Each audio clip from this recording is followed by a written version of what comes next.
Hello everyone, welcome to healthy kitchen. ఆరోగ్యమే మహాభాగ్యం. ఆరోగ్యం మనం తినే ఆహారంలోనే.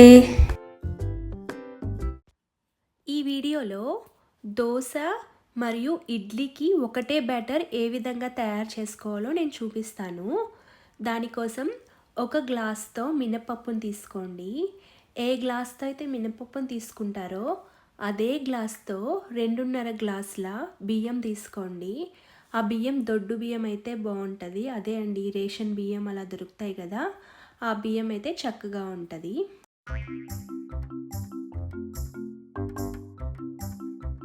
తర్వాత ఇందులో ఒక 1/2 స్పూన్ మెంతుల్ని వేసుకోండి.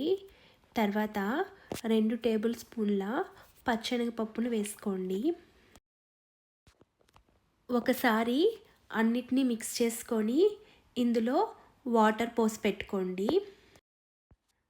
మినిమం 6 అవర్స్ అయితే నానాలి.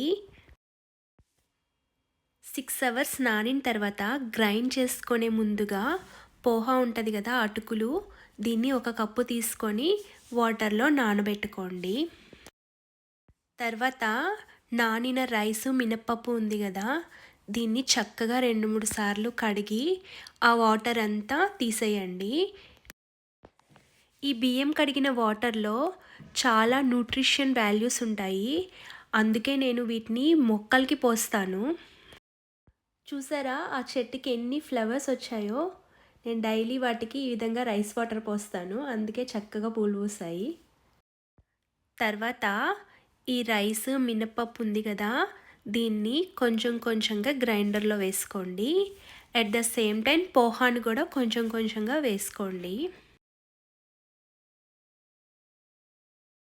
ఒక 15 మినిట్స్ రుబ్బిన తర్వాత ఈ విధంగా కన్సిస్టెన్సీ వస్తుంది. కొంచెం బరగ్గా ఉంటుంది. ఈ టైంలో హాఫ్ పిండిని తీసి పక్కన పెట్టుకోండి. దీన్ని మనం చక్కగా ఇడ్లీలు పెట్టుకోవచ్చు ఈ పిండితో, అందుకే నేను హాఫ్ పిండిని తీసాను. తర్వాత ఇంకొక 15 మినిట్స్ రుబ్బుకున్న తర్వాత ఈ విధంగా మెత్తగా క్రీమీ స్ట్రక్చర్ లాగా వస్తుంది. ఇది దోశకి మంచిగా యూజ్ అవుతుంది. ఈ పిండిని ఇంకొక గిన్నెలోకి ట్రాన్స్ఫర్ చేసి పెట్టుకోండి. ఇలా తీసి పెట్టుకున్న ఇడ్లీ పిండి, దోశ పిండి 2 పులియాలి. పులియడానికి 6 నుంచి 8 గంటలు ఈజీగా పట్టిద్ది. పులిస్తేనే దోశలు కానీ ఇడ్లీలు కానీ టేస్ట్గా ఉంటాయి. 6 to 8 అవర్స్ తర్వాత చూడండి, చక్కగా పులిసి పిండి రెండింతలు అయింది. ఇక దీన్ని చక్కగా ఇడ్లీలు పెట్టుకుందాము. ఇలా పిండి పులిస్తేనే ఇడ్లీలు రుచిగా ఉంటాయి. పులియలేదనుకోండి గట్టిగా ఉంటాయి. నార్మల్గా ఇండియా టెంపరేచర్కి 6 to 8 అవర్స్ అయితే సరిపోతుంది.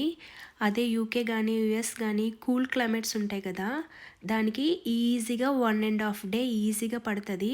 ఆ 1.5 డే పులిసిన తర్వాతనే మీరు ఇడ్లీలు కానీ దోశలు కానీ పెట్టుకోండి. ఒక 10 to 15 మినిట్స్లో మనకి ఇడ్లీలు రెడీ అయిపోతాయి. ఇక మనం దోశను వేసుకుందాము. దోశ కూడా చక్కగా పేపర్ లాగా క్రిస్పీగా వస్తుంది. చూడండి,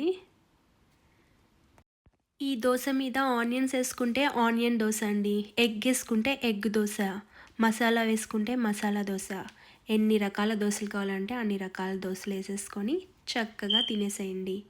ఇంతేనండి ప్రాసెస్ అంతా. ఇడ్లీ బ్యాటరు, దోశ బ్యాటరు, దోశలు, ఇడ్లీలు. మీకు రెసిపీ నచ్చితే please like and subscribe my channel అండి. Thanks for watching.